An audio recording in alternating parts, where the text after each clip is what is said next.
Hi and welcome to the fifth lesson of our population topic. Today we are looking at something called rural-urban migration, which links in directly with the last lesson you will have either done live or on these YouTube lessons. As always, the task is to watch this video and complete any questions that are instructed by it, and at the end there will be 3 review questions. I would like you to upload your work for those 3 review questions onto Show My Homework so we can have a little look through them. So just a bit of a recap. In the last lesson we were looking at the difference between rural and urban. Now rural is that word that is used to describe a countryside or an area that lacks dense settlement. Urban is an area that is built up with dense infrastructure such as road networks, power cables, phone lines, etc. Now hopefully we're going to imagine here that rural-urban migration is obviously going to link in with urbanization. Now, urbanization was that increase in the proportion of people living in urban areas compared to rural areas. And so for that to happen, those people have to have moved somewhere at some point. And that is what rural-urban migration is. And the definition is that it's the movement of people from the countryside to the cities. Okay, so they're moving from that rural area to the urban area, which usually will be a city. Now, I think with this definition, we need to be careful that sometimes it could be a town as well. But for the purpose of this unit, when we're looking at China in particular, it's moving towards the cities which are usually as well those mega cities as well, which are those cities which have 10 million or more people living in them. And in the last lesson, we also looked at this graph here. And this also shows, or can help us show, rural-urban migration in China. I told you in the last lesson that this increasing urban population was because of globalization. It was because of the increase in manufacturing in China. And as a result, it means that as the rural population is declining, these people must have started moving to urban areas. So there's no coincidence that this is going down when this is going up. Okay? The only thing to note on the graph, like I said last time, was that there is one point when both are going up, and that's because that was at the height of China's population explosion for those 3 reasons we looked at during lesson 3. So, if you want to pause the video here and brainstorm some ideas, the question is, well, why are people moving from rural to urban areas? So why would your average Chinese person want to move from a rural area where they live to go and move to one of those cities such as Shanghai? So give this video a little pause, see if you can think of 1 or 2 ideas, and then unpause and we will go through them.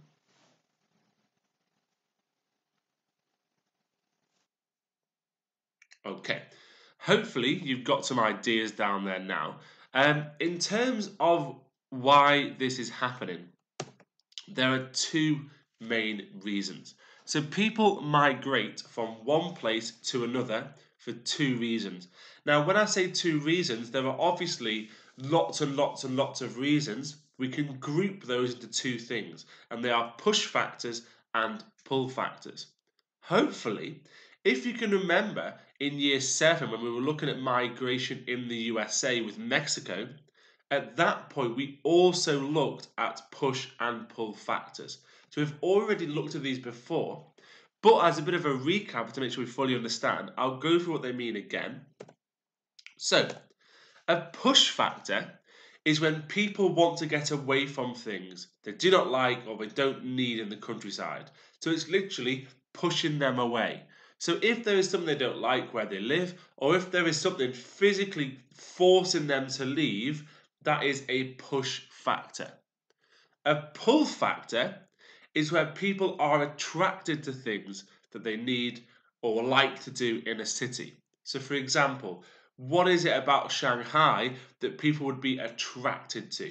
So the pull factor is what's pulling you into that city to draw you away from the rural area, whereas the push factor is a thing that is literally pushing you away because you have to leave that area for your own quality of life, etc.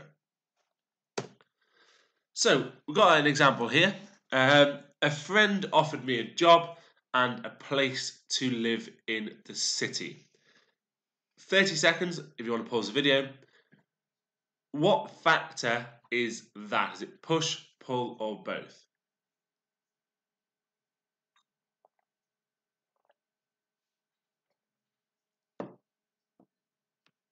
Okay, hopefully you got that was a pull factor. The lure of a job in the city is definitely something that is pulling that person in. Second one, our village was washed away by floods. Again, if you want to pause the video and think which one it would be, and that one would certainly be a push factor. If their village is destroyed by a natural event, then it is very, very obvious that that is a push factor. It is something physically pushing them to leave. So we're going to look at some more push and pull factors, and we're going to look at them in the lens of China to kind of fit in with the rest of it we've been doing. And we're going to imagine now that we are this person, Liu, and we're going to look at what problems she has and what push and pull factors she is facing to move away from her small village in China. So there are now 10 different factors on the slide. If you're watching this video at home, I would strongly advise you pause the video when I ask you to. And here's what I want you to do. I don't want you to go through all 10, but I want you to have a look at those factors. I want you to read through all 10 of them, and then I want you to be confident that you can identify 2 push and 2 pull factors. So pause the video now, read through the 10 factors, and see if you can come up with 2 push and 2 pull factors. So pause it now, and unpause if you think you've done that.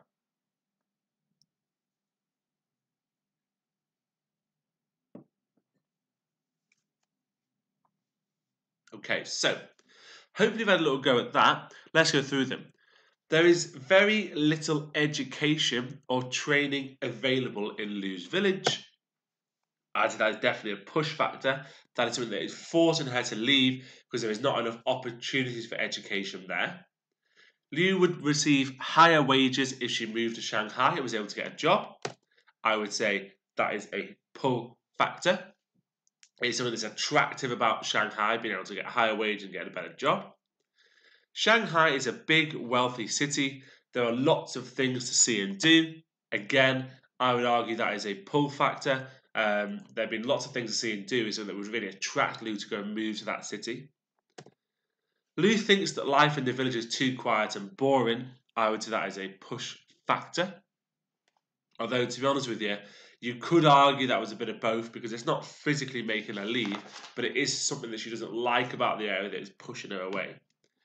Farming is very hard work, and Liu dreams of the bright lights of the city. I mean, I've gone for push here. I think you could argue for both. Farming being a hard work and the bright lights of the city, I think it's a bit of both, to be honest with you, push and pull. Liu would be able to make enough money to send home so that a family can have a better quality of life.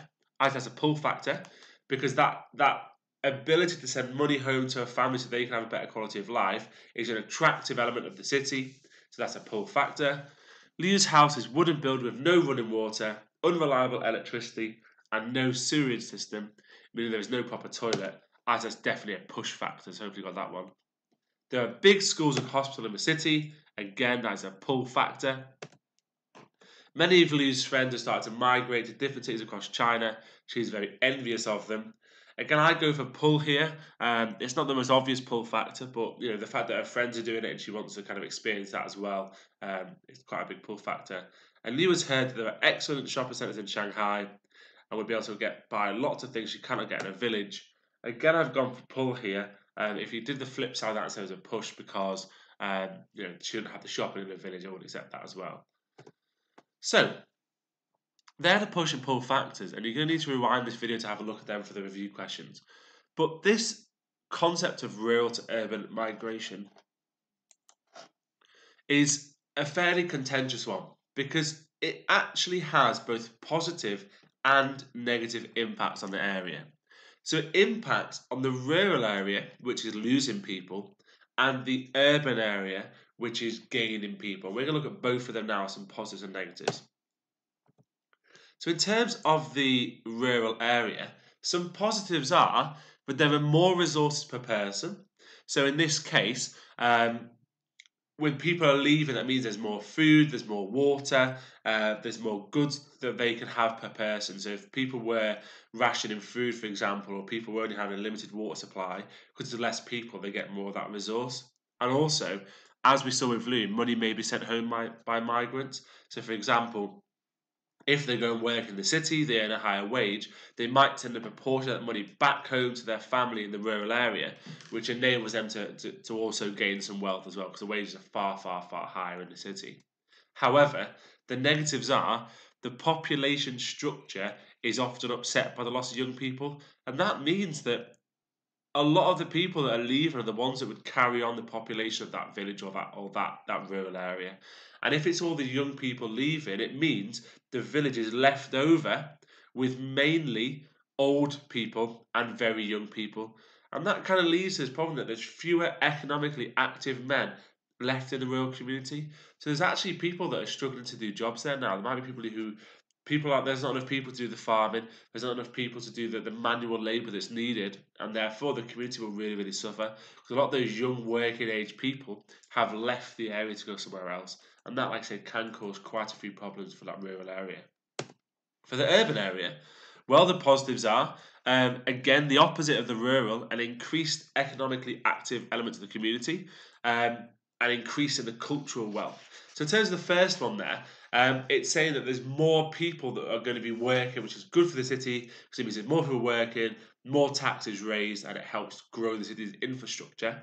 And the increase in cultural wealth, well, it's the idea that if people are joining the city from all over different parts of China, they bring with them different culture, different knowledge, and that increase in cultural wealth is a very, very good thing, because then it increases the offer that the city has, and then in the future has even more pull factors as well.